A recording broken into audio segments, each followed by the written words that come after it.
You're listening to the Drum Shed Podcast.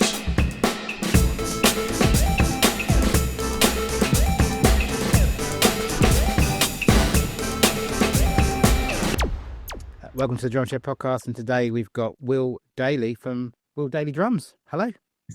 How's it going? You okay? I'm all right. Yeah, it's nice to meet you. Finally, actually talk to you I know. properly. We've had a few messages. Yeah, I apologise for how long it's taken me to finally get on this podcast, but I'm very happy to be here. Well, do you know what? I was just saying to you before we pressed record that, and hopefully the people listening will also agree that your audio already sounds a million times better than most. So I mean, we have had some good ones, but this is nice to speak to someone in the studio with a mic, and hopefully we won't have to cut too much out. Yeah, so, smooth sounds all around. Yeah. So we were just talking a minute ago about before we pressed record about what we're going to talk about. And we're going to talk about the UK Drum Show. We're going to talk about your event at the Evans Evans Bob Wynne Room. It's a very long name if you put all of it in. Bob's Drum School, Sound Advice Evans, Educating with Evans. Yeah, that's a lot, isn't it? I'm glad you're doing this. Yeah. We'll talk about the North and South Divide. No, we won't talk about that. Yeah. Because that often comes. Yeah. We'll talk about the difference between friendly Essex and not so friendly South East. I don't find it so friendly down here. And we'll talk about your site, your education, your camps, the beautiful California blue. Oh, hang on, it's Cruiser blue, isn't it? That drum. Yes, the Sonar kit. Yeah. The Cruiser blue. Yeah, SQ1 we got going on in here. Yeah, Cruiser Sonar SQ1, because the California blue to these Sonar guys, obviously that is the swirly one on the vintage series. Yes, he knows. This guy knows. Stupidly obsessed. Yeah. And those lovely minors you're leaning on, and the ones in the background that I can see. Rather yeah, cool. These guys. Yeah, love these. You've got Byzance dual crash behind me. Yeah. We got Byzance medium ride here, and then I've got a Benny Sandfin Byzance crash in front of me here, and then the 18 or the 20. An 18. Yeah, the original one. It's my favourite cymbal. Yeah, and then I've got some Byzance Jazz Thin 15-inch hi-hats that I'm currently leaning on whilst holding my Minor mug. The old brand. They're really nail home, the Minor love. I really should have brought my Minor mug. That was a mistake on my part, and I shall punish myself for that. No, don't do it. There's already 3 logos in shot, and then I said two on that shaker, so that's 5. You're fine. You're repping the company well. Yeah, I've got the socks. You wearing them? Yes, I've got this. I've got one of these. I recently had a baby, and so I've got a home set up. Do people watch your podcast? Do I need to describe what's going on? Well, yes, while you're holding up, because not only is the audio so beautiful, but the visuals are gorgeous as well. Apart from the bit with me in it, but we're doing very well. So we'll put this on YouTube. Yeah. So the Marshmallow Minor pad as well. Shout out Joe Minor. I've got 2 of these and a little practice setup I've got set up at my house because I recently just had a baby, so it was sort of like needing to practice for the UK Drum Show. I had this little setup, and I love that thing, man. It's great. Do you have the little pad, the little on the stands? Do you have the? Yeah. So, pardon me. So I have 2 of the 12-inch pads. I've got the orange one, and we're calling that Seafoam. Seafoam. I think Seafoam green. Yeah. It matches the colour of my van, which I really like as well. You've got a van this colour? Yeah. Oh, yeah, man. Wow. Big time. This is my favourite colour, to be fair. Yeah. And then I have that as a kind of snare and a tom, a floor tom, and then I actually have my old OG reflex pad that I then use for another rack tom, and then once again, Minor getting involved. I've got the the quiet practice cymbals, which I really rate. They're really good. Yeah, I have them, and they because in where I am now, I'm in the drum what do we call this? We call this the shed. Yep. It's made out of brick, but we call it a shed. Behind that door is my kit and my son's kit. Set up all the time with our cymbals and mics and everything all set up. Out there is a cabin, like a summer house. And currently I've got the HCS practice cymbals set up on my Dixon little Roomer kit, which is seafoam green, and it's got the Evans DB1s on. Yeah. On the bass drum and the 10 and the 13. So there's a nice little, but personally, like from a cymbal, I mean, I'm a lunatic Minor fan, as most people know, but I've tried all of them and I just really love the minor ones. Yeah. I like the sound, I like the feel, the sound, they're thin. Yeah. It's quite nice to sort of play like a jazz ostinato on, like the ride and the hi-hats, because it's got a bit of a sizzle to it, isn't it? So they're lovely. Yeah. They're really lovely. Like, I think they're worth my. Just go back to what you said a second ago. What makes a shed? Like, does the wood make the shed, or do the bricks make the shed? I mean, this is a question that the Big Drum question. Shed Big podcast should actually, Yeah. seeing as it's in the name.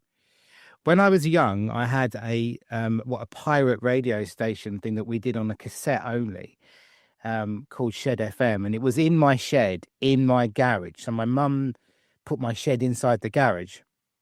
Interesting. That's my drum room.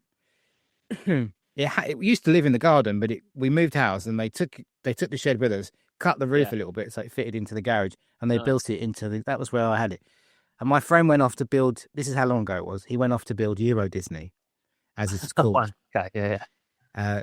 It was called Euro Disney then, and because he went off, he was like, in a building site in the rain. It wasn't as glamorous as it is now. Yeah. And so we used to send him tapes of a radio show based on an old pirate Kiss FM kind of thing going on. Okay. And a big shout going out and all that sort of thing. And we used to have a bit of fun with it and record it on a PZM Tandy microphone. So that's where the shed thing came from. But the answer to your question is, I've always been in the shed. But when I bought this house, it was a bit falling down, the roof was leaking and all that. And it's made out of brick. And I thought, this is my drum room.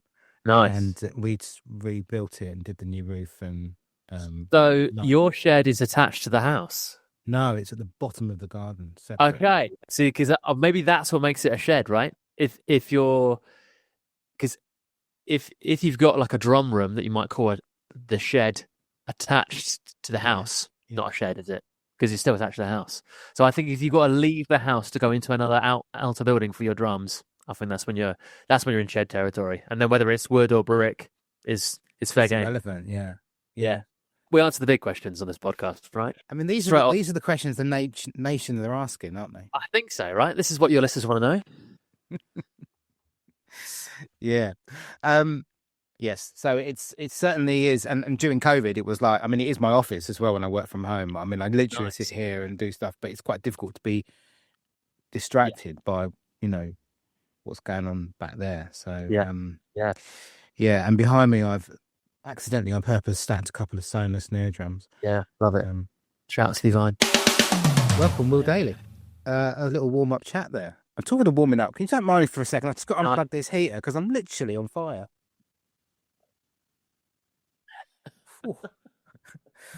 Yeah, that was. Imagine if you were literally on fire, and that what an episode that would be. That would definitely be a hot episode. Right. Yeah.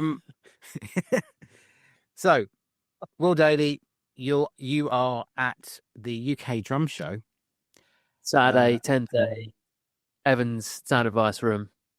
Find me there. Apparently, there's only 5 spots left in my class. So if you want to come to it, you need to. It's free to do so on the website. I've gone straight in with all the important facts. It's just in case people switch off. It's 10:30. It's Saturday morning. Yeah. It's at the ACC Liverpool or the Royal Albert Dock. Obviously, you're already there because it's like the biggest event in the UK drum calendar, and possibly, well, I think it's one of the biggest events in the drum calendar, whether it's UK or not. Nice. Yeah, let's be honest. People travel all over. Let's feed my ego. Let's do it. Yeah, absolutely. Biggest event in the world, some are saying. It is So, the world leading drum hang. absolutely, it's definitely one of the best drum hangs for sure. It's got to be. Yeah, I've gone. I don't actually know how many years I've been. I went to a London drum show, and then all the ones in Manchester, all the ones in Liverpool, and it is the place I always go every year. That I just feel really. I come home feeling very refreshed and inspired, and I think it's quite strange. It's a strange thing, obviously, to play the drums for a living, but you find yourself you're in your own little kind of bubble a lot, especially when we're in these these places like our sheds, or I'm actually I rent a studio in a barn on a farm in Essex, and so it's quite a magical thing that you can then go to this big event, and there's all these other like-minded people that just are as obsessed as you are about things, and I find it such an inspirational place to go, and it kind of really fills me up with like, okay, yeah, I'm doing the right thing, because when you're by yourself and you're in charge of everything, it can be a bit intimidating in terms of like, oh, what, like, is this right? Like, I think I'm doing the right thing. I don't know, but I don't know how things are being perceived. And I put stuff out on social media. Does anyone care? Is anyone going to come to the drum camps I'm doing? All those sorts of things. And I just think it's really lovely when you go to reconnect with the community, and whether they're drummers that you admire and have admired for a very long time, or they're people you're meeting for the very first time.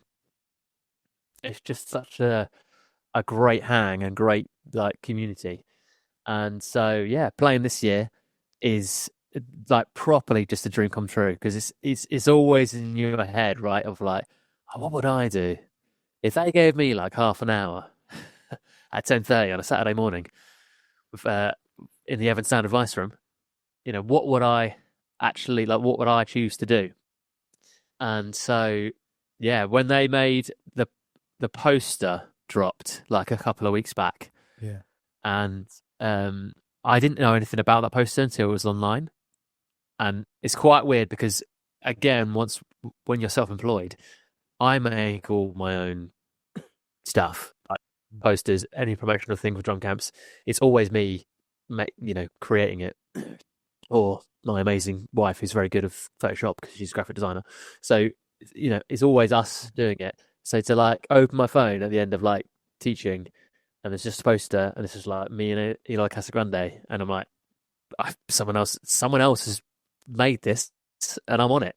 And there were tears. I was moved. It was like, this is amazing. We've come from the barn in Essex, 9 years ago, and now we're at the drum show. So, yeah, buzzing. So is this your first time playing at the drum show? Yes. This is a trick question. Yeah. It's not your first time, because I saw you playing on Mike Johnson's stage. That was a trick. Okay, yeah, actually, yeah. To be fair, he's done that to me twice, right? 3 times, twice. He's he's done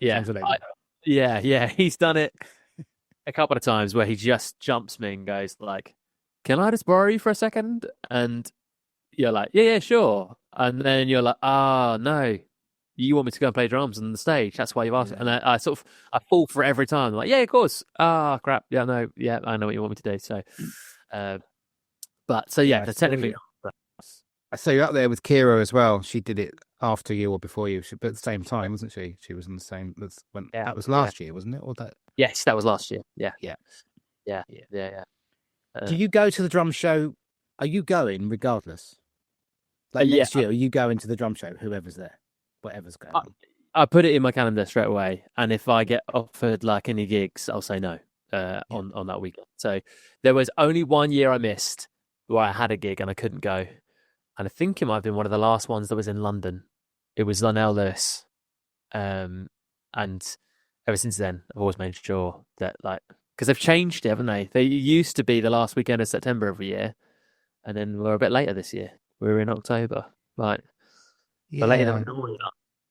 I've got a feeling it was in November in London sometimes, but yeah, I might be wrong. But I thought the 2017 might have been the last one in London, but I might be wrong. I know that I went to Manchester twice, and then COVID. I really liked that. Yeah. You like Manchester? I love Or you- Manchester. Yeah. Yeah. I do like As Liverpool, but yeah. I I I'd never been to the night Liverpool. out in Manchester's better. Yeah, fair enough. I'd never ever been to Liverpool until the UK Drum Show, which is a bit of a like what I'm 50 odd years old and I've never been to Liverpool and I lived here all my life. And the first time I went there was for the drum show. But it always seemed really far away. But yeah, I like Manchester, but I do find the size of Liverpool, and I like the dock, and I just like being because you get the right hotel in the right place, and it's all easy, and yeah, I do love, I prefer it, to be honest, but Yeah. But yeah, anyway, and I don't really like going out at my age, I just like I'll go to Nah, the Pullman and then I'll go back to Yeah. the hotel, Nice. whatever. Yeah, I like So, Yeah. So anyway, what your room is the pad party. You called it the pad party. I've called it the practice pad party. Yeah. Practice pad party. Basically, so in that thinking of like, what would I do? Like in terms of if I ever had my own slot. And so, as I say, I feel really inspired by everybody I see, but I often kind of find that everyone does tend to follow the same convention in their clinics of like, play 3 or 4 tracks, open it up to some education or perhaps questions, depending on who it is. Play some more tracks, play a drum solo. Thank you very much. You're off. And so I am a big fan of Edinburgh Fringe Festival, which is the comedy and arts festival that runs for a month out in Scotland. And I've been quite a few times to that. And that's kind of got a similar sort of thing where basically every artist gets an hour. And the fun part of it in Edinburgh is that you can see such dramatically different things. Some stuff not very good, but still kind of part of it, So you can see like kind of a one person show that is one person playing 7 characters, or you see a stand-up comedian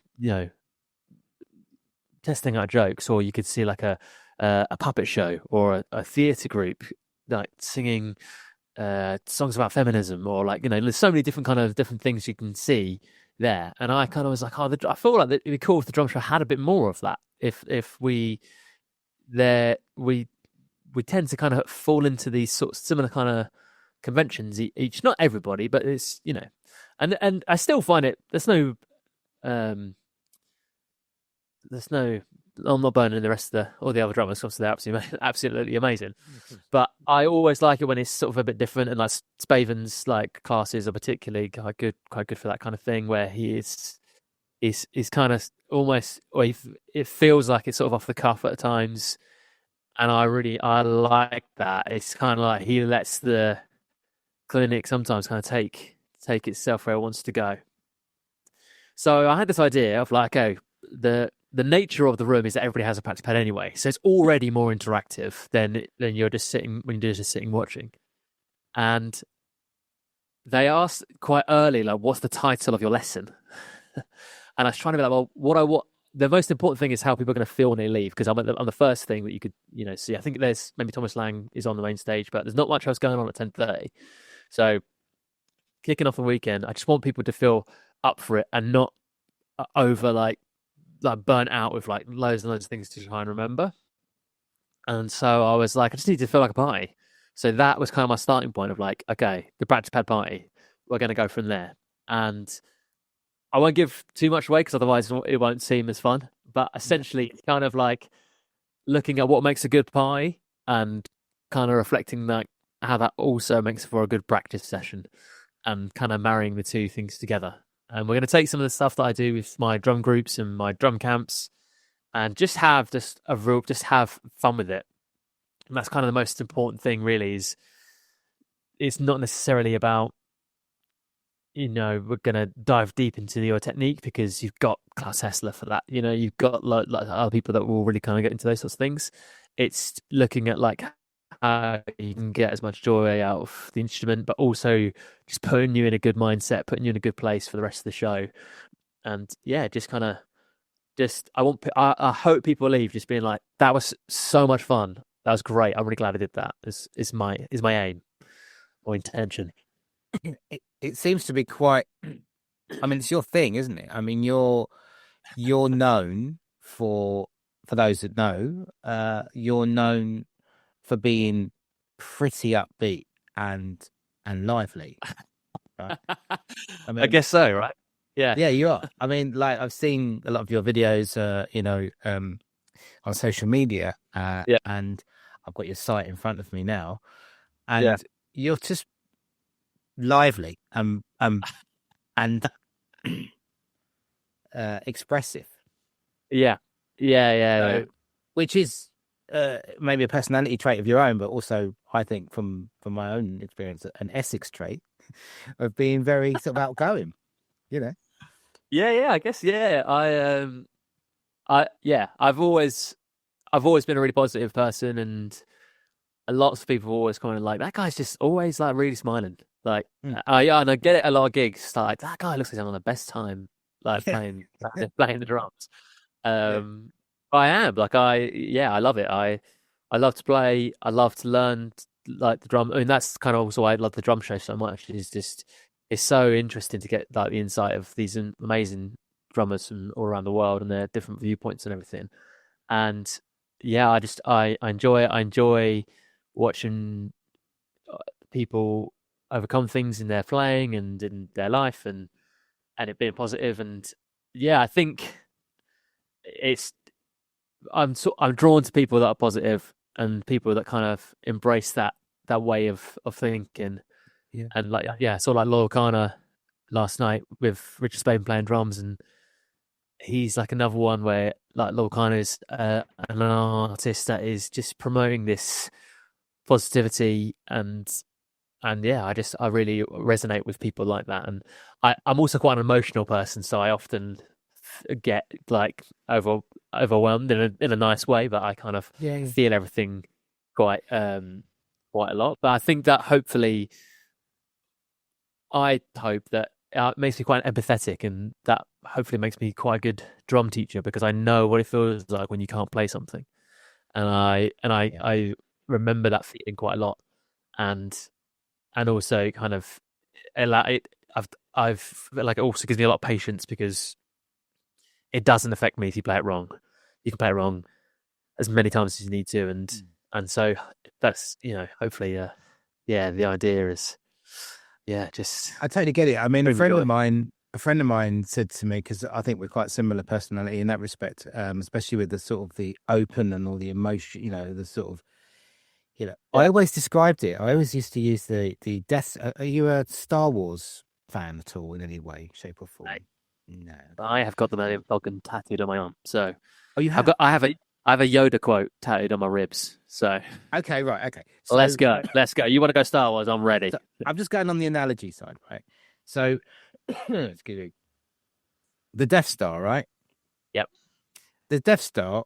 The only way that they can deal with the Death Star is if they get the shields down, they go inside and they put the old two photon torpedoes, whatever, down the right bit, right, and then it blows up from the inside. So great shot, kid. There's one. Let's go. Yeah, can shake it. Yeah. So stay on target. This is what I keep saying to myself when I go off target. Stay on target. Yeah. But so like, you have to let people in. You have to let your shields down, and sometimes that means you can be affected by it. I mean, it's quite dramatic being blown up from the inside with two photon torpedoes, but it's probably a little bit over the top. I love that you've gone there with this. This is great. Yeah, but it's kind of like, but if you're sealed up with the shields, no one gets close, you don't get in, and then you don't get a lot out of it, and you're like just a closed unit, which is great for protection of your own, but then you miss out on so many other things. So, is what you're saying is that actually, really, the Empire was quite emotional, and when they built the Death Star, they were more open. Maybe they were just misunderstood. They weren't as evil as they thought they were. Yeah. I think they're in denial, and they just put those shields on just to protect themselves. They couldn't cope with it. Yeah. But oh, that's cute. Kira's just like to comment while we're talking. Big shout out to Kira. No, that's cute. So Yeah, I'm just and my friend said, like, because he was having a bad time, he was upset about something, and it was like, well, to be honest, I'd rather be sensitive and open to other people, but that does put me more at risk of getting fed up and I almost said pissed off, but I didn't. It makes me more sensitive to be, more susceptible to being affected negatively and upset. But I'd rather be like that than just like closed up and not get anyone close to me and all that sort of thing. You wouldn't be feeling the force either way. Exactly. Exactly. I mean, you wouldn't feel his presence. Yeah. But yeah, exactly. So I'm not a total geek, but I was around. Do you know what I mean? when Star Wars 1 came out, or 4, I was, I grew up with it originally. So, but yeah, and I've been to Disney World a few times and bought a load of droids and. Oh, big time, mate. I mean, if you want to make this a Star Wars podcast, mine's over there. I got them in the corner. So, which one did you get? Did you go to Savvy and get one built yourself, or did you buy? I built one myself. It is, if any Star Wars fans are listening, it is one of the greatest things I've ever done is build your own lightsaber at Disney World. Like, the drum show's good, but it's incredible. I mean, it's quite funny. You're literally like, it's just literally like loads of men, isn't it? Loads of men around a table with all their like girlfriends like filming them in, like, for God's sake, this is so embarrassing. And then like when you turn the lightsaber on and lift it up in the room, oh my God. Yeah, but no, big time. I was that dad behind filming my son doing that. Nice. So he's got one on the wall, and we bought. You can buy these little. Have you got one on the wall with like the little clamp? No, I haven't got anything special. I did buy another crystal when I went back, so you can change the color of it. So yeah, we've got a couple of crystals. We've got purple, green. Nice. Yeah, basically, I haven't put it on the wall here. I was going to put it on the back here. I went and bought the Obi-Wan. No, the Luke Skywalker green one. Nice. So that's from the box, like not a Savvy one. But my son bought he's got the one that he made himself. And then every now and then we get them out. So when we're messing about at home, like I'll hear his one light up, and I'll be like, quick. So I go, so I'll go and get mine, and then we'll have a little fight in the house. I mean, he's 19 and I'm not, but we still play. Yeah, no, wow, that's fun. Yeah. Where I was going though, it's good to be emotional, even if it is good to be emotional, because also it means that you can probably be more helpful to people because especially I find in drumming we're all a little bit vulnerable.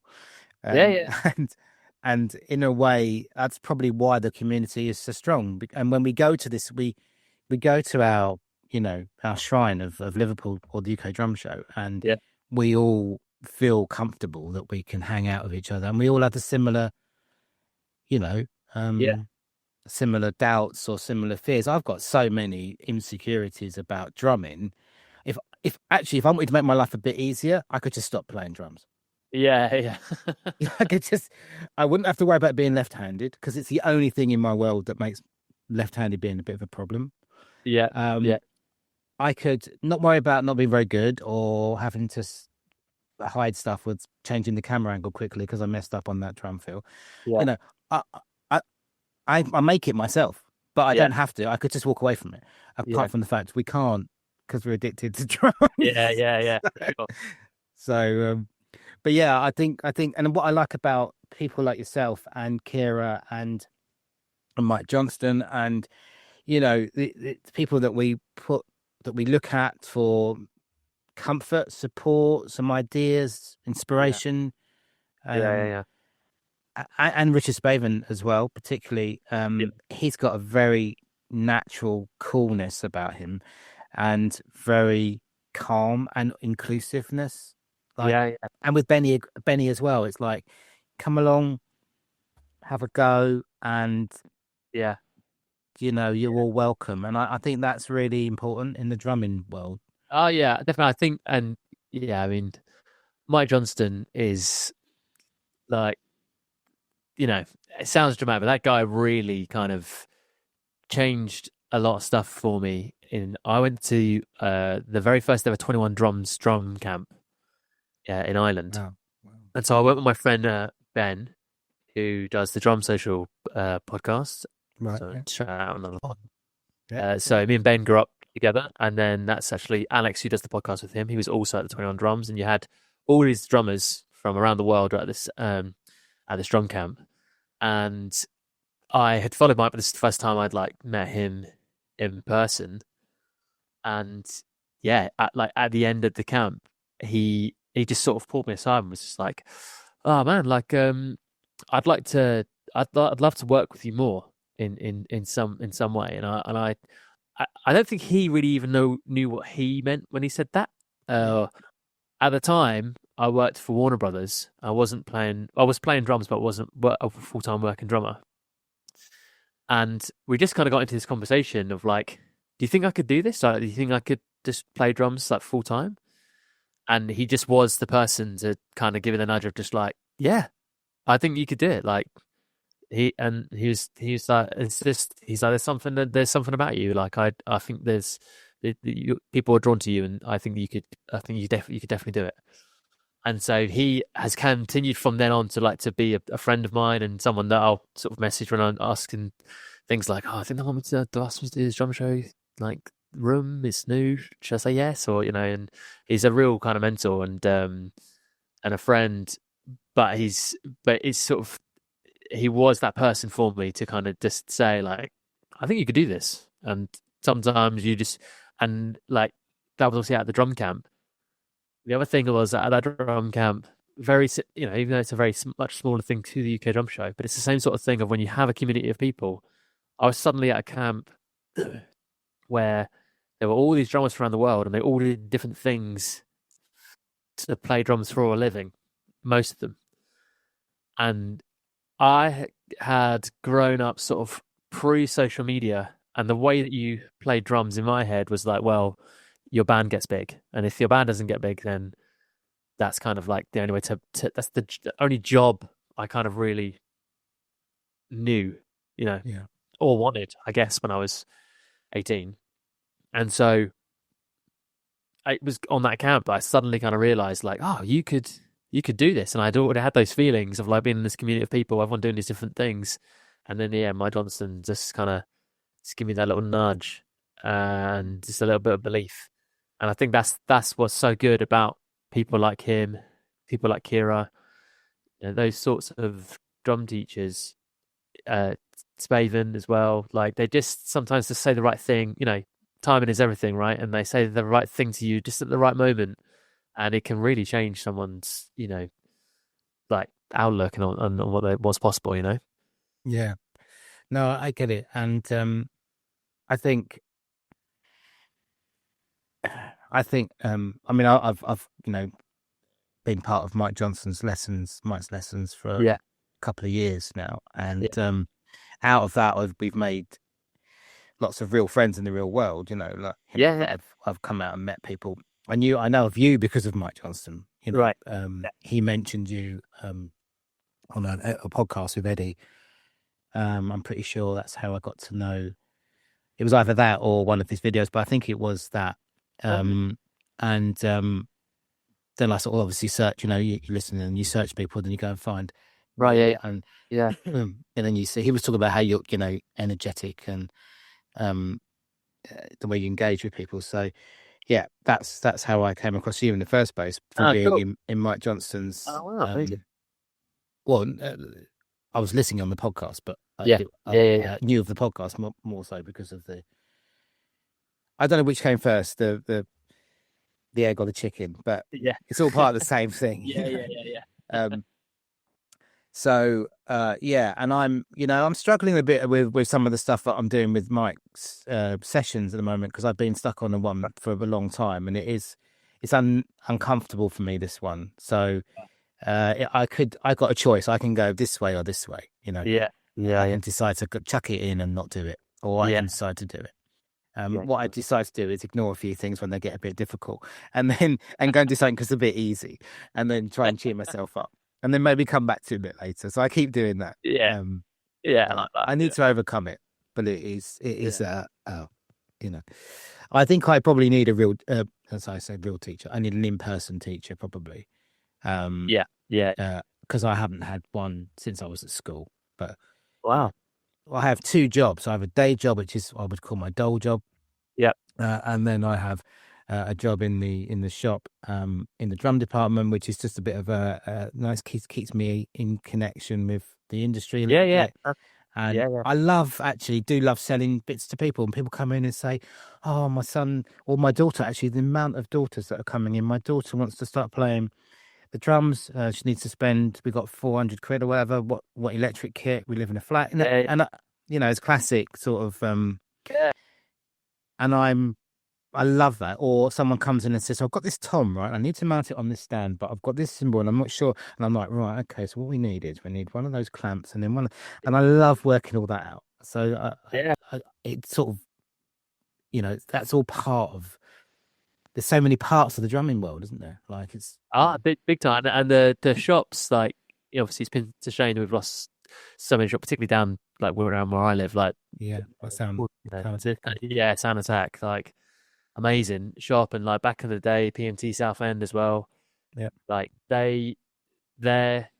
that's part of like I did my work experience in PMT in Southend, and it like that stays with you. Like, I think it's that community, but it's that excitement. There's just something so exciting about being in a music shop and just seeing all the gear. I mean, the marketplace, obviously the UK Drum Show is like, it is exciting to see like new shiny gear. And obviously people are gonna make money, but like, it is part of it, of like, it's just like, it's so exciting to get like, what does it sound like, what's it going to do, how's it going to change your playing, and I think it's such a cool thing of like, depending on what you buy is going to change like how you sound and how you're going to hit the drums, and also like, particularly when you're younger, it's like, it's the gateway to kind of becoming closer to like being able to play like your drumming hero. I was absolutely obsessed with Chad Smith and Taylor Hawkins, and when I was growing up, and I had like the China, like the the China that Chad Smith has, like at the 90 degree, what do we call that angle? 180 degree angle, like that angle. Yeah, And I had his signature snare, and I just wanted my kit to sound like and look like Chad Smith's, and that's the excitement. Like, I've still got it. It's just like his Pearl signature snare, and yeah, just all of that gear is the gateway to like getting a bit closer to your heroes. So yeah, I think that it's great that you work in a shop, and also that's such an important part of the process, because if you meet like a dickhead who's like just not bothered about your playing or whatever, like that's like, well, that's okay. Well, this wasn't an exciting experience. Whereas if they're going to meet you and you're going to move everything around in the shop and help them out and make sure they get the right thing, it's like, that's a big part of someone's development and a big part of their journey of drums. In the shop I'm in, everyone is like that. Like in the guitars, in the keyboards, everyone is they're really into it, and they're really good. I mean, it's amazing how busy that shop is on the Saturday that I'm in there, and you think it's so encouraging. Yeah. And then, and I'm, like, I'm kept in a box all week, and then I'm let out on a Saturday. So I'm like Will on a normal video, and I'm like, let's go. And I come down there. I'm like, I always say like 1 day a week jobs are great, because then you're like got so much energy for that day. Yeah, for sure. Yeah. So I'm like on it, and let's get a Roland VAD out. Let's get the only downside is we don't sell. We do sell these, but we don't sell the shiny gold things that I love the most from that company. Yeah. But we do sell other brands available. And it is nice when drummers come in and they want to, or the dad wants to buy the kid a new set of cymbals because he's going off to uni, and it's a great, and then that they remember that experience of the day that dad took me to the shop to buy. Oh, absolutely. My dad was furious like at how expensive cymbals were. I used to try and get one cymbal every Christmas. Like, you build it up every year, right? And he used to work at sheet metal, and he was like, I can't make this. I can make one. I was just like, oh, Dad, like, just give the man the money. Like, I want to go home and hit this thing. So bringing it onto your education side then. Yeah. And the problem with drums is that, and with me particularly, I can just go on about all sorts. So I'll just bring myself back. Rein it in. So your day job. So we talked about you've got this event, which there's at the point of this recording, there's about 5 spaces left. So you want to get yourself in there at 10:30. Yeah.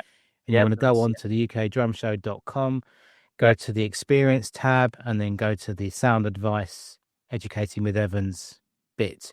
We can put the link on. I'll put the link on, the direct link on this when we post it. Yeah. Like we've done for we had Tom Howarth in as well.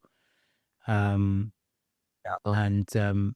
we will do the same for you. But that's happening on Saturday, and then you're going to be hanging around the show for the rest, enjoying the show. Anyone you want to particularly see? Juliana, my boy, my man, my hero. He was also one of on that 21 Drums drum camp. It was Mike Johnston, Mark Juliana, Ross Butsy, right? And obviously Juliana, Antonio Sanchez as well. Yep. So I'm going to hang out for the whole show. I'm looking forward to seeing Mark Juliana. He was also another drum teacher on the 21 Drums drum camp. So it was Mike Johnston, Mark Juliana, Robert Sputsy, right? And so, yeah, my man, my boy, my hero, he's like just absolutely incredible. I've seen him a lot, but I could watch him over and over again. And then Antonio Sanchez as well is someone I'm really excited to see as well, because I've never seen him play before. So they're kind of my big two. And then obviously a bit of Eloy Casgrande. I don't know whether he might clash with someone with his pad lesson. But I'm really interested to see what he does for his pad lesson, because he hits the drum so hard. Well, his subject is power, isn't it? Yeah, it's just like on this pad. Is he just gonna hammer it through the floor like this? Like someone in the marketplace is just gonna get knocked out by an Evans pad. Just get the St John's ambulance people nearby with the old RSI, I'm just really intrigued to see how hard he hits that pad. So yeah, no, those are my two that I can't wait to see. Yeah, cool. So that's what's going on in the show. But yeah, education you wanted to ask me about. Yes, but before, did you see Mark Juliano at the Jazz Cafe recently? Was you there at that one? Yes, I was. Yes. Oh, we were there. Yes. Yeah. The solo show one. Yeah. My son was doing the photos for the Jazz Cafe really? then. Oh, man. Amazing. So good. Yeah. It was a great gig. Yeah. Yeah. So education. So you have your website, which is Will Drums Daly. That's the one. And that's Will with 2 L's. Yep. Quite like I have 3 then, but I obviously need to get new glasses. Yeah. Drums Daly, DALY.com. That's right. That's it. And on there, you do private lessons. Yep. And camps. Correct. Yep. Yes. So basically, my education background, if you like, I'm actually trained. My degree is in teaching, so I'm kind of the other way around to perhaps quite a lot of other drum teachers, where maybe the degrees in playing the drums, so a music degree, and then they decide to teach. I did a degree in teaching as a backup to being a musician. My mum is also a teacher, and she was very much like, "This is great, this whole you playing the drums for a living dream, but I need you to have a backup plan." And I guess the story really goes, I got my degree, and at the end of my degree, there was a studio tour opening up at a film studio in Leavesden called the Warner Brothers Studio Tour, The Making of Harry Potter. I'm a massive Harry Potter fan. And I just went along to like an interview before it opened for a different sort of job. It would have been perhaps a part-time job. And they said like they had this education department they're putting together and would I come back and interview for it. So I interviewed and got the job. And I had a really niche job where basically I was teaching filmmaking using the props and costumes from the Harry Potter films. And it was just me and one other lady, one of my good friends, Anne, and I taught there for 4 years basically. And so I don't know if you've ever been to the studio tour. If you've the Harry Potter, it's like a sort of essentially the studios is like a museum of the props and costumes and things and film sets from Harry Potter. And so when schools and colleges would stop off, they would stop off and have a lesson with me. and I'll teach them about a different area of filmmaking. And so it could be costume design, set design, camera angles, anything. I've got a big passion for films as well, basically. Yeah. And so I then kind of worked there for about 4 years. But whilst I was there, I went on this 21 Drums drum camp. And it was always kind of like I was still teaching drums. So I live in Essex, but I would drive to Watford, do my job there, and then I would teach people on the weekends. So I kept the drums sort of thing going, and I was still playing in bands. And then, yeah, off the back of 21 Drums, I decided that I would leave. We taught something like 42,000 kids in like 4 years when I was there. It was like 5 lessons a day every day. But it was a working film studio. So you were seeing movies being made whilst there. So like you'd go on your lunch break and you'd like see Tom Cruise. Like literally, that happened. I had a wee next to Superman once as well. Never Cavill. It's not a line I was expecting you to say on this podcast. Exactly. Yeah. So, and so it was an amazing place to work. Not only for obviously that toilet experience, but just it was creative, and you were seeing like films being made, but it meant that I really kind of cut my teeth in teaching, because I would teach like students that I had never met. You know, like I'd have them for an hour, and I had to be as interesting and as entertaining as like sets that you're seeing from films. And obviously it's quite a few years ago now. Harry Potter it's obviously still massive, but back when I first was working there, it was huge. So I think that's also kind of where like the energy and that kind of comes from, because I know that if you want to seem interesting and engaging to teenagers, then you have got to be like out the gate. You've got to be on it, because if you're not, they will get bored very, very quickly. Absolutely. Yeah. So I worked there. It was incredible. I was very, very kind of sad to leave, but I was like, I haven't tried like being a musician full time, so I'm just going to do it. And I pulled the plug and like left like this very nice job with a lovely pension and everything, and lots of lovely perks at Warner Brothers, and started again and like taught out of a barn in Essex on a farm in the middle of nowhere, and that was 8 years ago, 9 years ago maybe now, and yeah, still going, still teaching. And so I teach people like private lessons. And then a couple of years ago, Kira and I did a drum camp together, and it was like this same sort of feeling that I'd kind of really missed from working at Warner Brothers, where you were like, oh, it's a group of people I don't really know, and I've got to get them on side really quickly. And that challenge and that sort of feeling is like, this is really, I mean, I love one-to-one tuition. That's also really, really great. But I was like, it came so naturally to me with the drum camp, that I was like, I have to do this again, because this is great. And it's so interesting meeting people I haven't met before, like turn up with these different stories of why they play the drums and what they do it for, and what their background is, and their interests of style of music and all those sorts of different things. And so then that's when I launched the drum camps. And on top, and to go by side with that, I was also sort of noticing when I did work in an office and in different things, I noticed, as kind of time goes on, that like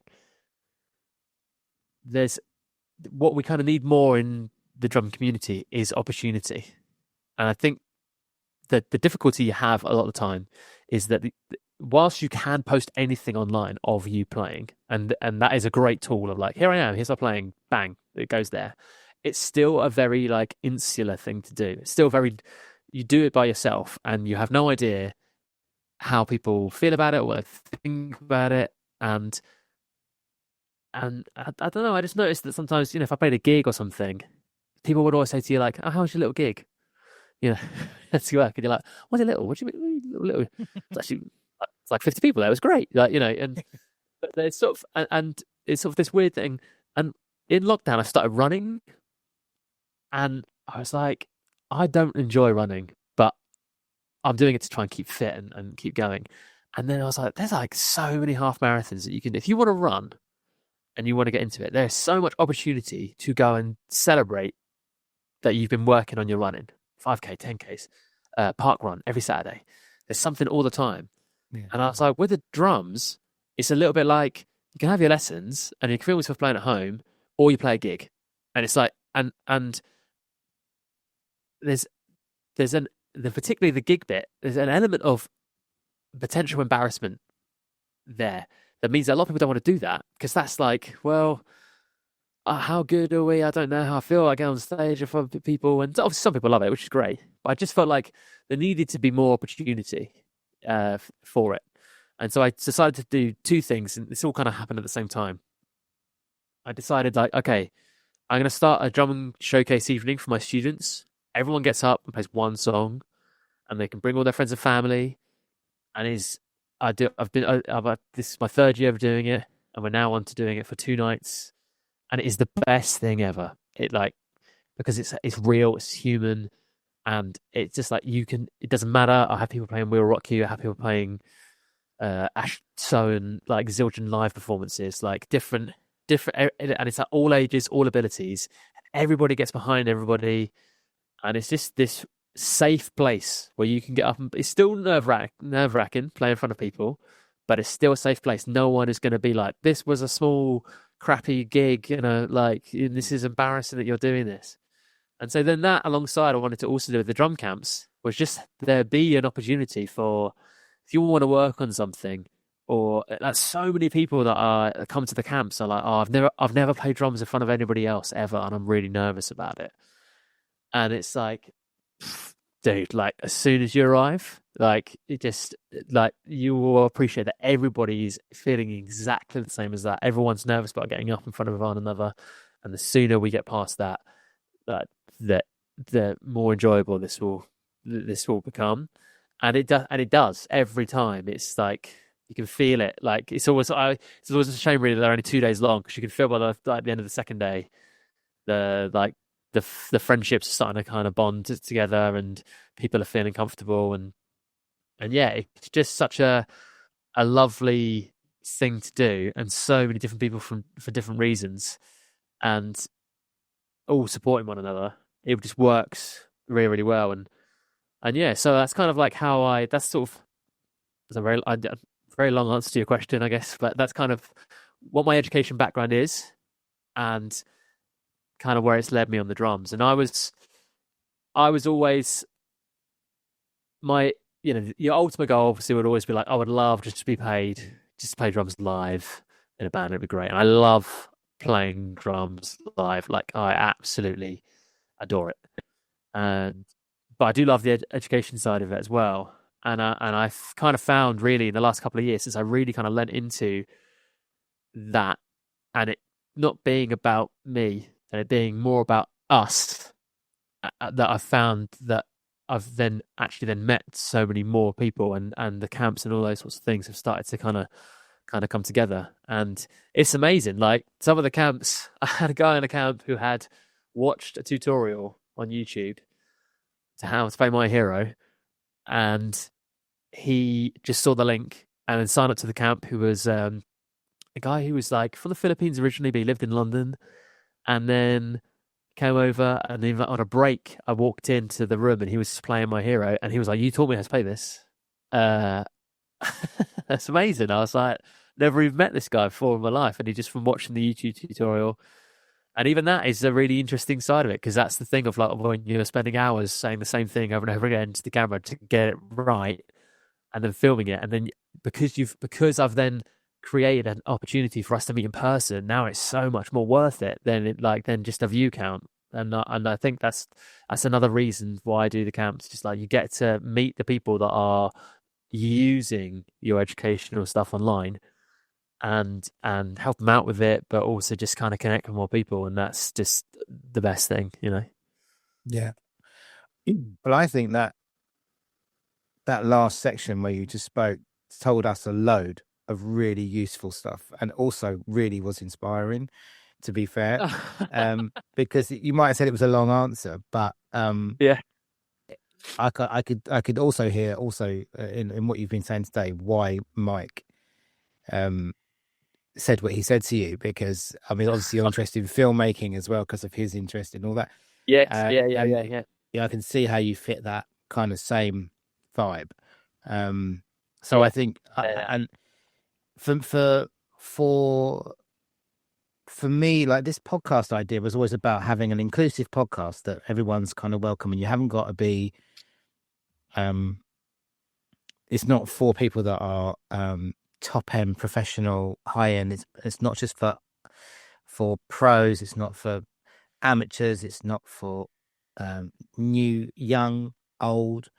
It's really. I wanted kind of, if I was having a strap line, I suppose it would be everyone's welcome. But I think this is really important. And originally, I think one of our first episodes when I was with Andy on this, we talked about sort of like the older generation kind of being a bit left out.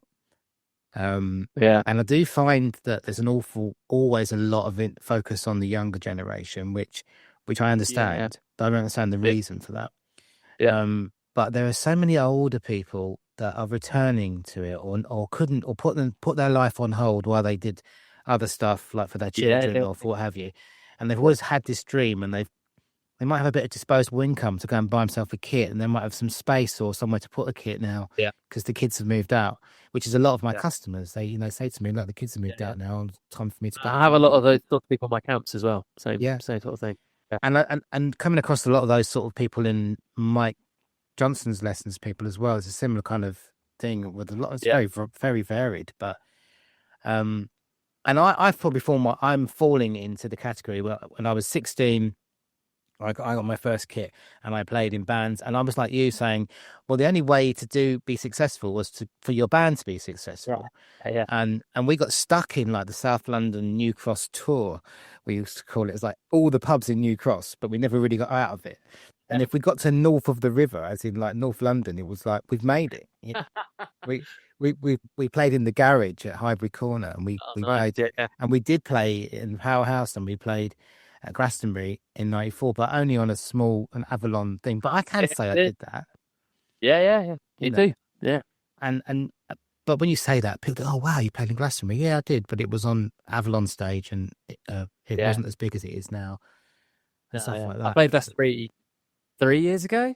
Similar sort of thing, and it was like similar sort of thing of like we played 3 times. We played 3 times throughout the weekend, and it was moving around on all these different small stages. And again, I've also got a Glastonbury tattoo.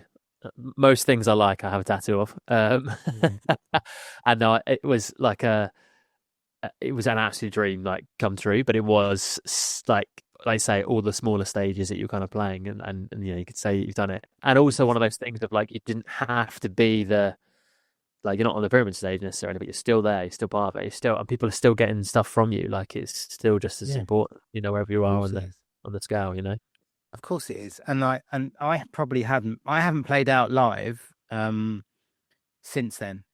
So that was 94. Wow. So I may have played out I think in 97 I went into writing drum and bass tracks at college. Or somewhere about that.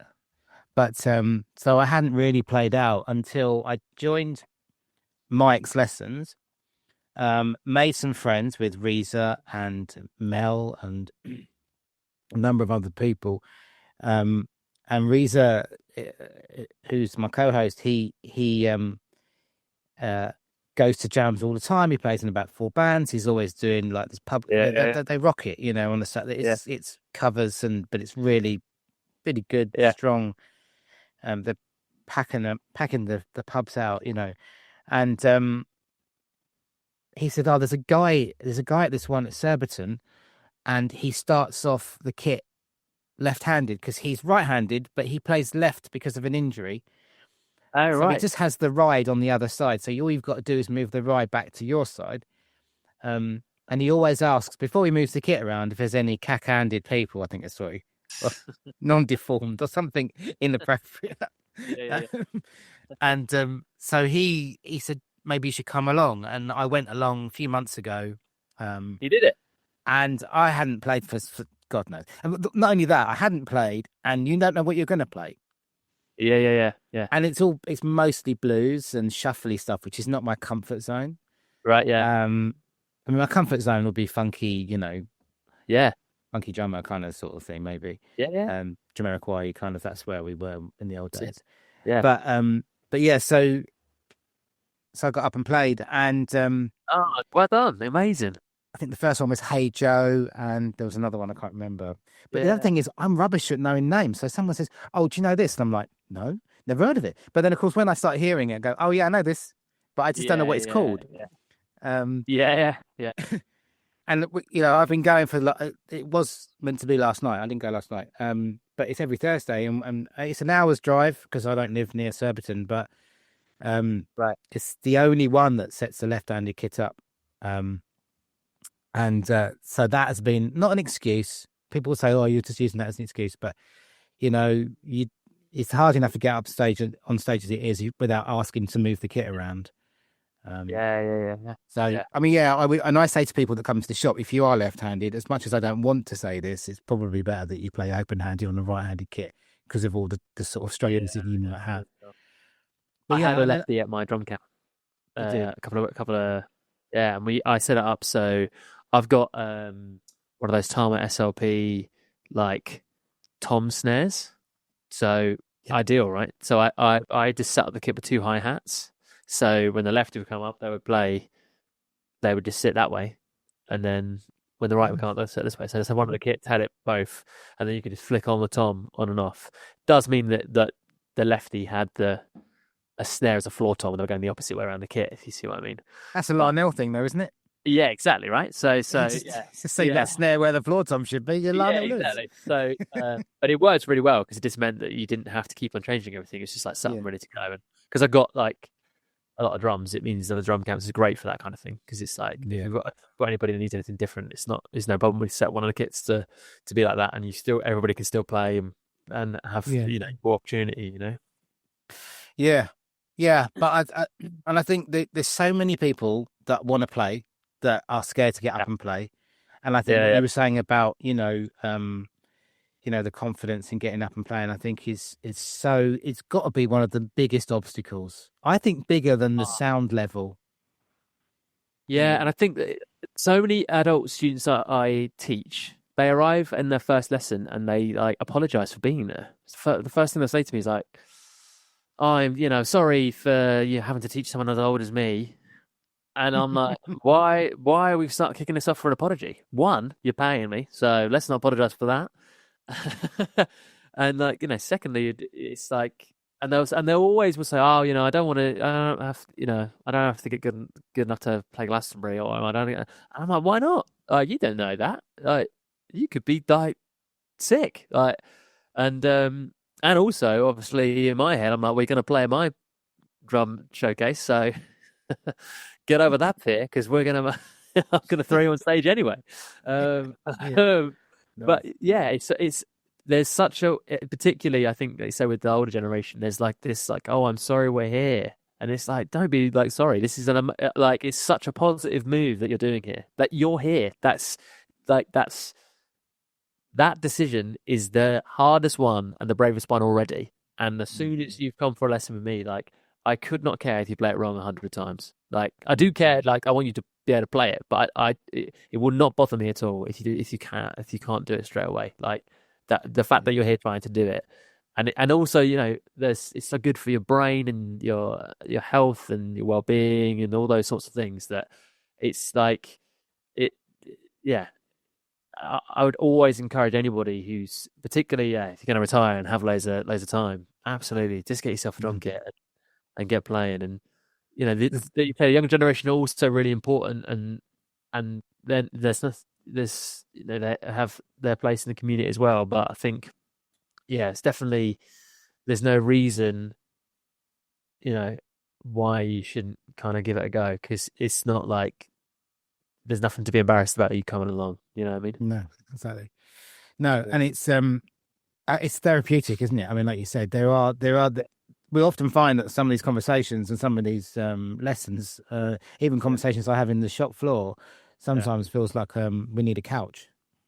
Oh feels God! I mean, I'm the cheapest therapy there is. It's like over the years, I've got some people that come in and it's like, "We're gonna play. Do you want to play drums?" And they're like, "No, it's all right. I just want to just chat and just get it off my chest." I'm like, "Okay, cool."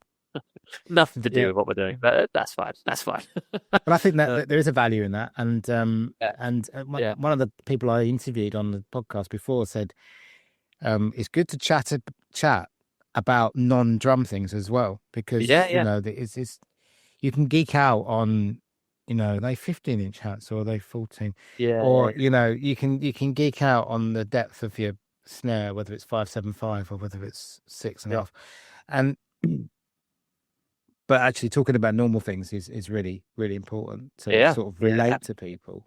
Absolutely. So you have a camp coming up. Yes, I've got 3 spots left, and I've got 2 camps in November. Intermediate sold out pretty quick, but the beginner plus is looking for 3 more people. So where would you put describe a beginner plus? And this is a question for the audience and for me. So I found when I first started the camps, I had beginner and intermediate, and this is kind of a classic thing of whatever you do. People want to do the other thing, you choose not to. So people are like, well, I'm not really a beginner, and they kept on seeing beginner as like total beginner. They're like, I'm not really intermediate either, because I've not been playing very long, but I don't want to do a total beginner thing. So then at the start of this year, I had total beginner, beginner plus, and intermediate, because I had a lot of people that had been on my beginner camps that were not quite intermediate, but they were kind of moving on. And there is that kind of time, like kind of in between, basically, where you're working from perhaps your fundamental basic grooves and fills up to kind of the intermediate level.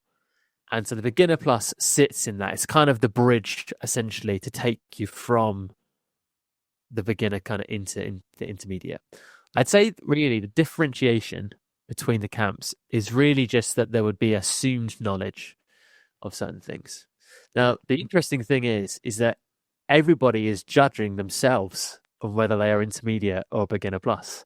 And so sometimes I have people on beginner camps that are actually intermediate, but they just don't have the confidence to call themselves that. And other times I have people on the intermediate maybe a bit more beginner, but they have got the confidence to be like, I know my stuff. I'm gonna move things on. Yeah, that is catching the overconfident. And so that's kind of the an interesting kind of teaching point about it, or teaching angle. Really, you kind of work out.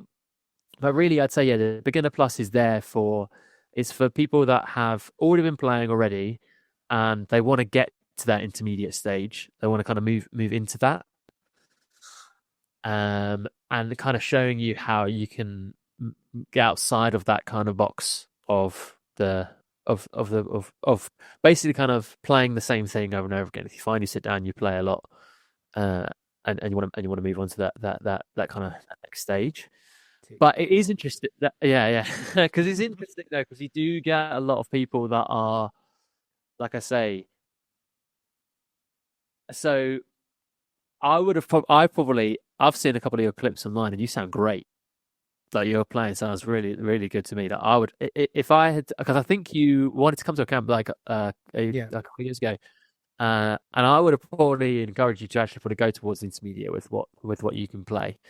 And I think obviously also because of your obsession with the drums and your knowledge of the drums, you would probably find the launch point of an intermediate actually easier. You might find things to play more challenging, but your understanding is already there. Do you know what I mean? And this is purely just like you and me, like from what I've seen of your stuff.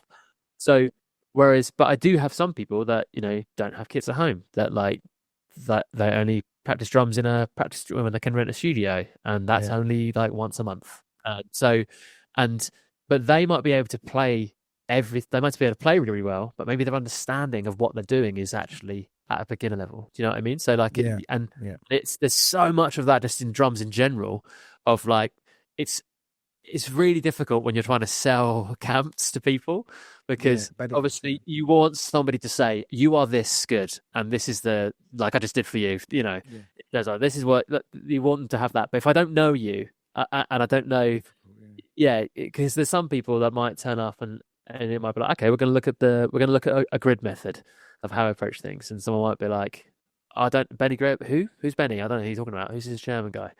Out. And somebody else Get out. And somebody else, like be like, of course, like literally got the grid tattooed on my back, mate. Like this, I know this. Why are we doing this thing? And so then it's such an array of different people that you don't know, and it's interesting as well because sometimes I will even have people that I think like are like killing it at the camp, and then they'll ask me a question that I'll think is in my head. I'm like, oh, I would have thought you would know that because of how well you're playing this, and then you're really into like, hang on, how will you understand it? How do you understand things? Like, like what's your approach? And that's also a really interesting part of the camp. And I don't know if you ever got into any like JP Bouvet's stuff. He wrote an amazing book, Drum Psychology, and we do some sessions in the drum camps where we literally just talk about that. Like, what's your understanding of rhythm? He has a thing called the web of understanding, and it's like what it sounds like, what it looks like on a page, what it feels like to play, and how it's counted. And basically what you'll find is like most drummers will fall into two of those things. So me growing up, I was so what it feels like and what it sounds like. If you asked me to count while I was playing or when I was a teenager, like, huh? What's a bar? I don't know what that is. Counting? What are you doing? I'm playing the drums. Yeah. And I was instinct all the way. I did that. I would listen to something and I could work it out from playing it, but I could not tell you what I was doing. And then as we got older, and I started to be like, oh man, you like learn what's written down.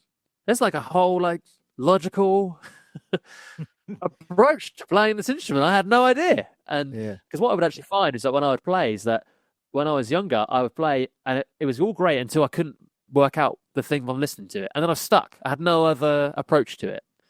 And when I started teaching drums when I was 16. And so it was a similar sort of thing in my really early days of like, oh, okay, they're not really understanding like me just playing it to them and then playing them back to me.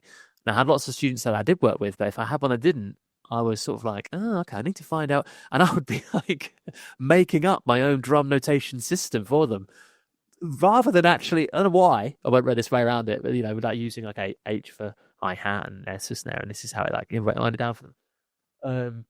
And then as I got older, I then learned properly, and I was right, okay. And it does tend to fall into the two kind of like people that would say they're more creative typically will fall in this category of like what it feels like and what it sounds like. And the people that would say they were non-creative drummers are the people that were, I count everything and I have to see it written down. And they're very much, they put themselves in these two boxes. And it's really interesting because actually that's not really got anything to do with your creativity of it, but it just, the perception is that it is, because it must be far more creative to play and feel it like that way than to count it. But you don't know that when you see your favorite drummer that they're not counting it, or that to get to the point that they can play something that they had to count it in the first place. You know what I mean? So it's really interesting. And basically in the camps, I tend to kick off most of the camps with a bit of a discussion of like, what kind of drummer do you think you are? Like, where do you fall in this kind of category? Because then straight away, I can then start to work out the people I have met before, what kind of learners they are, what kind of approach is going to work. Because you can have some where I'll count something to them and they'll be like, cool, yeah. Even though I'm saying 1 E and a 2 E and a 3 E and a 4, they're still going 1 2 3 4 1 2 3 4 1 2 3 4 1 2 3. I can see them count under their breath, And equally, I'll have people that if I go like boom, da ga, goom, goom ga, boom, ba they'll be like, what are these noises that you're making? And then somebody else will be like, come on, it's boom, ba boom, boom ga. We all know it's what, And so everybody's so different, and so some of the camps are about that. And again, coming back to that kind of thing of like, well, which one am I? Am I a beginner plus and am I intermediate? I find often that you might find that you're actually intermediate, maybe even higher than intermediate at certain things. Absolutely. And then somewhere else, you'd be like, oh man, I'm total beginner. And that would be the same for anybody. If you've played rock music your whole life, you're probably very, very good at playing rock music. But if you're playing jazz for the first time, you're a total beginner because you didn't play jazz before. So it kind of falls into those sorts of things. So long answer again, but basically, good answer. Sign up for the Beginner Plus camp, everybody. If you want to bridge the gap between being a beginner and what we would call an intermediate, but I'd say if you are someone who has been thinking about it, or you're listening to the podcast and you want to come along, don't feel like you shouldn't go because you wouldn't be good enough. That is the main thing I would say. So a lot of people don't sign up because they maybe have the fear of like, oh, I don't really know if I'll be good enough. You will still always get something out of it, and there will be a point where you feel like you are top of the class, and there will be a point where you feel like you're bottom of the class. Because again, I've seen that so many times now in these camps where, you know, feeling everybody out and like, hey, this person seems pretty switched on with this. They seem like they've got it, and then the next lesson we change the topic, and they're like, oh no, they can't do that though. Like, or like, oh, they got a great feel and great touch, but they add like an extra beat to every bar they put a drum fill in. So essentially, there's bar 5/4 every time that person plays that drum fill. Okay, cool. Do they know they're doing that? Do they realize it? You know, so do you know what I mean? Like, it's kind of there's so many different things kind of going on, and the aim of the camp is really just to kind of get you inspired. And I think really, you know, unless you're a complete total beginner and you haven't played the drums before, and you know, and then that is what the total beginner camp is there for. But I don't really. You don't need to come to camp if you turn up and you think, well, I can already play everything. Because then it's like, why? You're going to get less out of this camp. Whereas if you come up to the camp and you're like, okay, this is all quite challenging and I can't do this, but you're going to take away a book that you can work on for a year. Because everybody gets one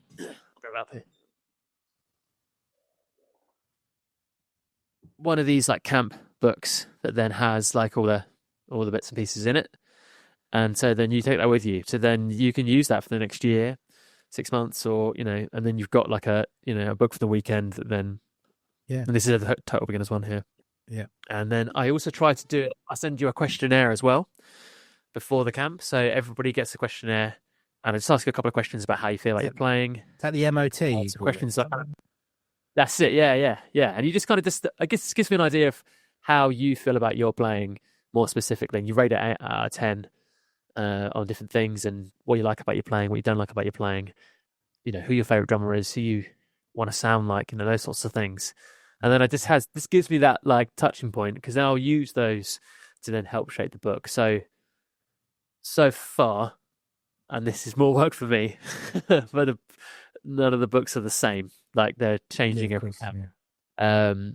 And it just then allows me to kind of like take things in a certain direction. And because subjects are so broad, it always just means that I could be like, oh, okay, cool. Well, this would work in like a drum and bass world, like, man, this would work in this kind of thing, or like, oh, this would work in maybe a more fun context for you, Brian. You know, that sort of different. I don't know who Brian is, like different kind of thing for different people, and hopefully then they get more out of the drum camp.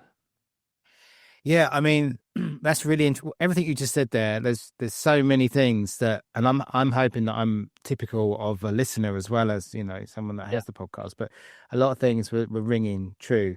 I am the guy. I'm a younger version. Well, that sounds weird, but when you were saying about you being young, and you are young, but younger. When you were saying about having no idea it's all that feel, and you just listen to it and you pick it up.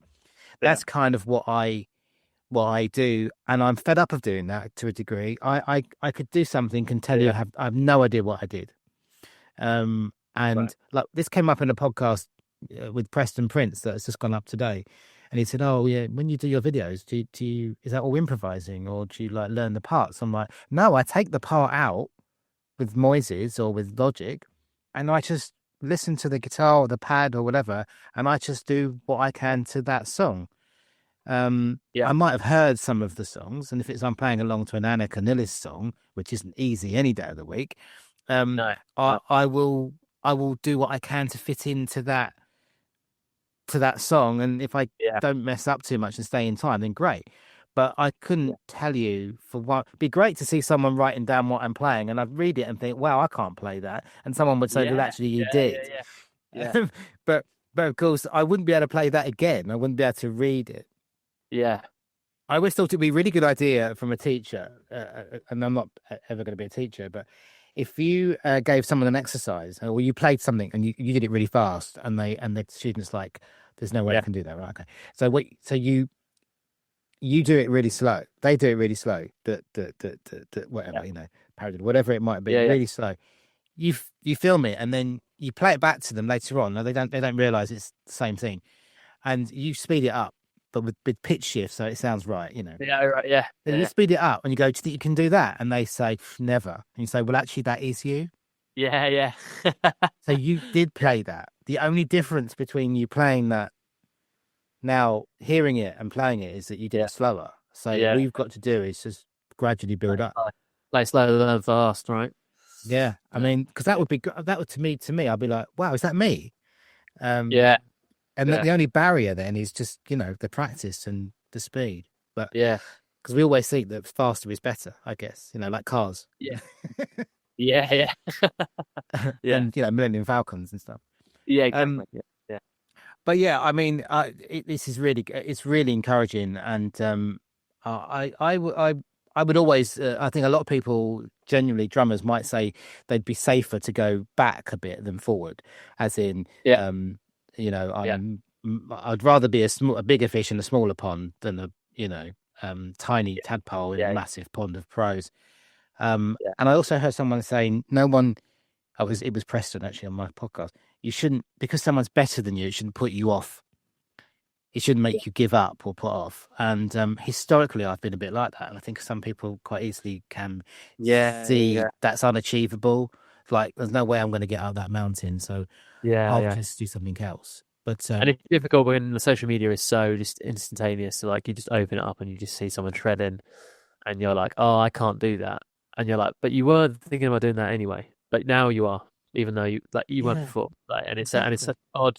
And like when you were playing drums to your favorite music, when you were, when I was in my bedroom, like playing along with Foo Fighters songs, like, why would I be thinking like, God, I wish I could shred like a guy I don't know on Instagram? Like, obviously it's not this then, but like, you were just in the moment of enjoying it. And I think, and I say this at the camps, the main thing to just also remember is that everybody feels exactly the same. So if you are sitting in your chair being like, God, I hope he doesn't pick me, is that everybody's thinking that.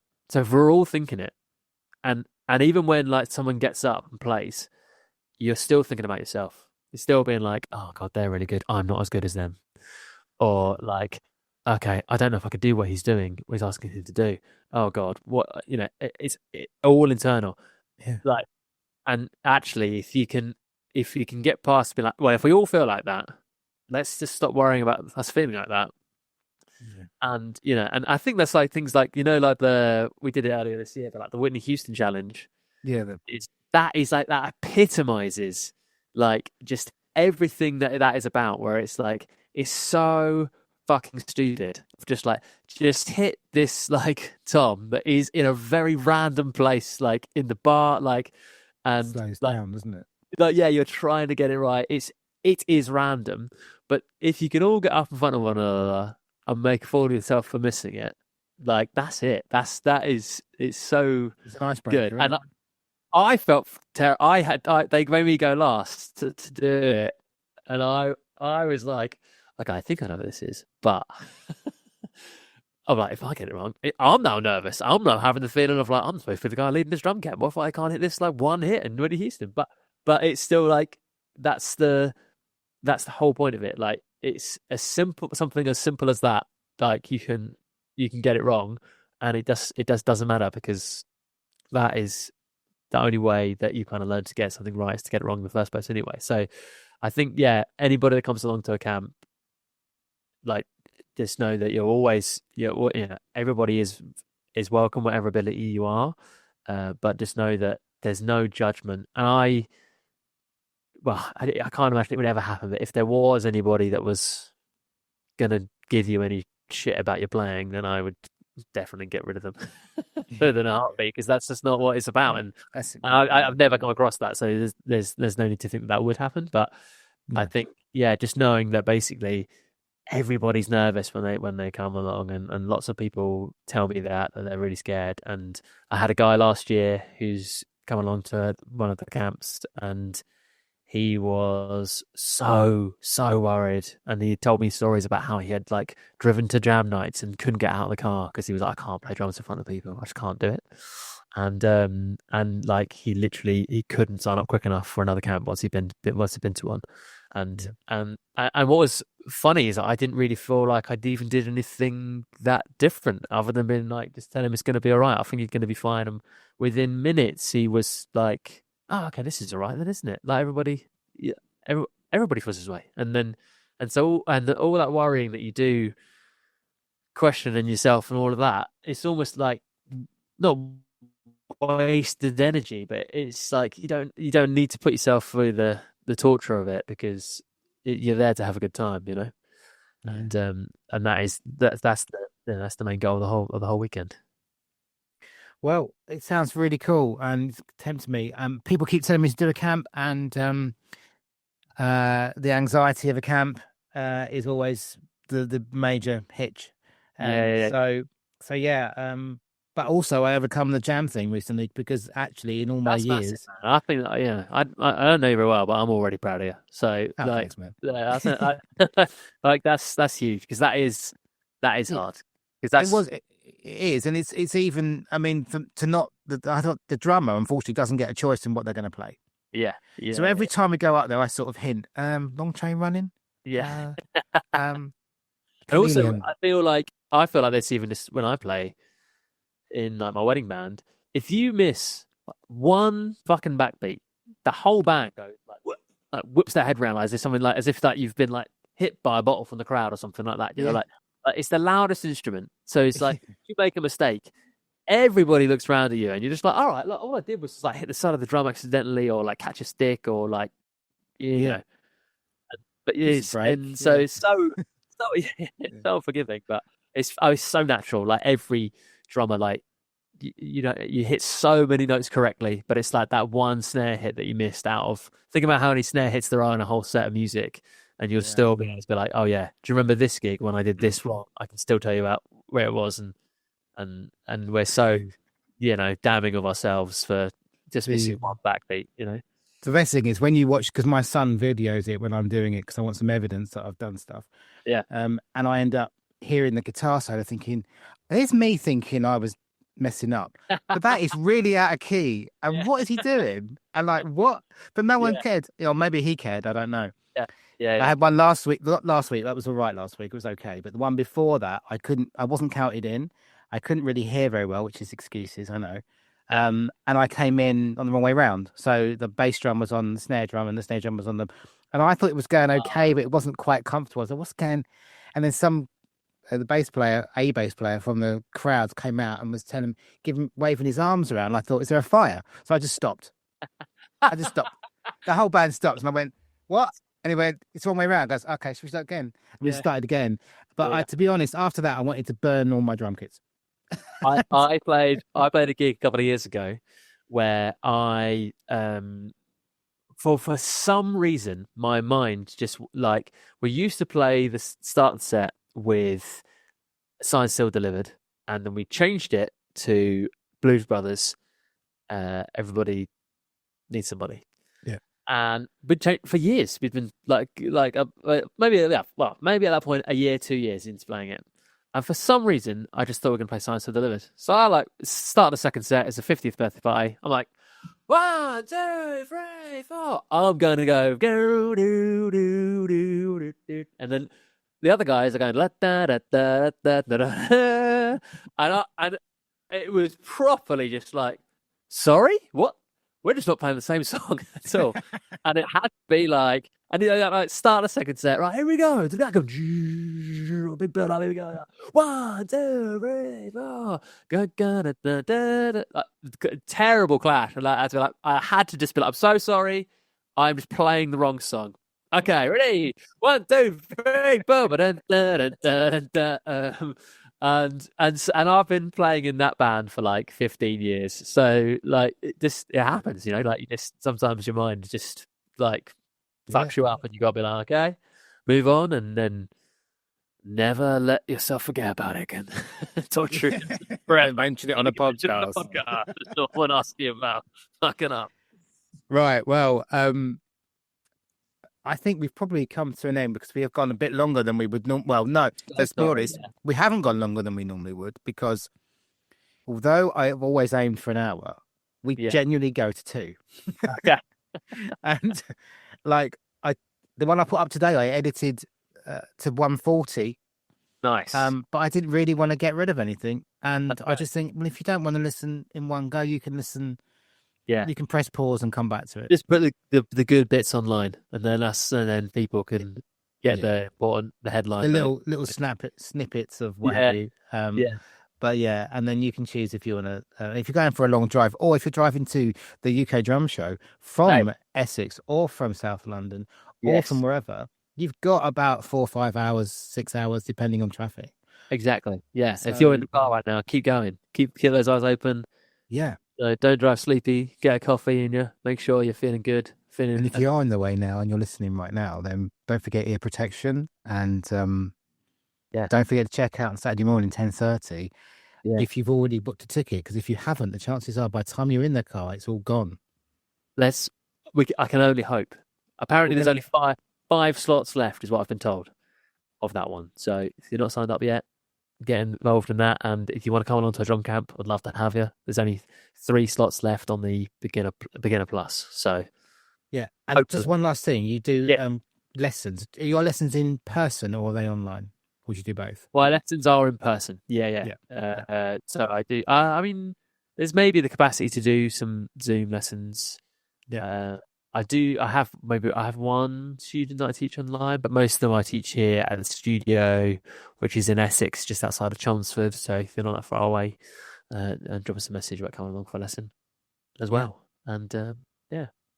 And then I play in a band called Stealing and Signs. So you can check out that music online. I kind of forgot to talk about. Oh, what? Sorry, I didn't. Stealing Signs is the band. Stealing Signs. Yeah. But yeah, so I play in there, but now I'm playing a wedding band as well. But I don't imagine people already sound their wedding band on the drum podcast. But Winston and the Lads is the name of the covers band. If you ever need a covers band, Winston and the Lads. Yeah. No one's called Winston in the band. It's just a good laugh. And yeah, and then Stealing Signs is the band that I've played in for many years, and you can hear some of my playing on that as well. If you want to hear, is that on Spotify? And it's on Spotify. Yep. It's all there. Yeah, so you can hear it of the playing on that as well. If you want to check me out there. And then I've also got I'm selling it all now. I've got a YouTube channel with loads of like free lessons and tutorials that are all accessible there. So if you want to try out a lesson, and there's some gear review stuff up there as well, you can check all that out and different things kind of going on. Well, Eric, that's me. Yeah, there you go. There you go. My name is Will. He's on there. Sorry, I interrupted you there. I didn't know it was going to come on. And also, as a Star Wars fan, I'll leave you with this: that almost every single video, I will start with "Hello there," which is just a little nod to Star Wars for Obi-Wan Kenobi. So, hello there. But I will say, you don't notice it because I just say, hello there, my name is Will, welcome on to another drum lesson. But I always open every lesson with hello there as a little nod to the Star Wars fans. Those of you that are, looking for the Easter eggs. I suppose you could have said, this is the channel you're looking for. Oh, damn it. Yes. This is the drum camp you're after. Yeah. Yeah. You could say that. Yeah. Excellent. Yeah, I don't have any Star Wars memorabilia nearby. I think I've got a Lego Stormtrooper over there. Nice. Yeah. I've got a lot of shit in here, but we won't start on that, otherwise we'll be here forever. Yeah. Well, thank you very much, Will. I look forward to seeing you at the show. Yeah, thank you for having me. Are you coming? Are you there for 10:30? Am I your one? Yeah. Well, I'm not yet. I'm not yet. But I've signed up for a couple, but I felt a bit bad about taking up spaces. Oh. Because if you've done more than one, do you know what I mean? Yeah. Is it bad? Is it bad to take up? I don't think so. No. I don't know. If the space is there. I feel like the goal hanging. Do you know what I mean? I'm not a footballer, by the way. I'm not into football at all. I mean, I love football as well. So if anyone in the drum shop wants to talk to me about football, I'm also available for that. Star Wars, football, movies, Harry Potter, basically any kind of like thing that's if it's easy to be obsessed with, I'm into it in a big way. But no, yeah, come along, man. Like definitely get yourself. I was thinking about you because you're obviously the lefty thing, and so it was in the back of my mind. I was like, I got some things. I was like, oh, well, what if there's a lefty in there? What are we gonna do with that? It's one necessarily know the answer yet. You've got a tactile pad and then the bass drum pad, haven't you? So the lefty playing side is not a problem. Well, that's what you think. You won't take my lesson. I don't know. It's scary now. No, don't be scared. Don't be scared. No, it's going to be great. It's just spy. And everyone's welcome. So, okay. Well, if you don't get the ticket, then I hope some of your listeners do. And I imagine even if it's sold out, I reckon you could probably come in and watch for people that want to come and do that. I would have thought. Because surely with that Elo Casagrande. Yeah, but I don't want to take up the people that are, I wouldn't want to take up the space. That's already sold out, that one. Yeah. But I wouldn't. I mean, I'll talk to Bob. You can people. Yeah. Talk to Bob. But if you're in the room and there's a pad spare, sit down. Well, I could just book it. Let's say goodbye.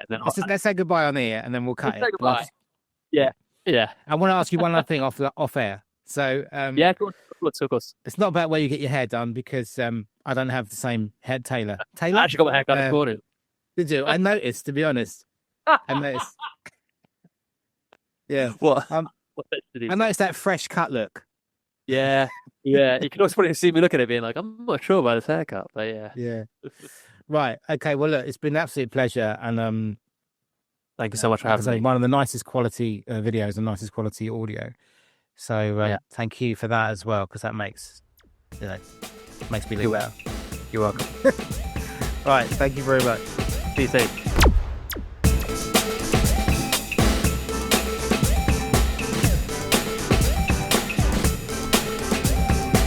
Follow us on Instagram at The Drum Shed Podcast. Thanks for listening.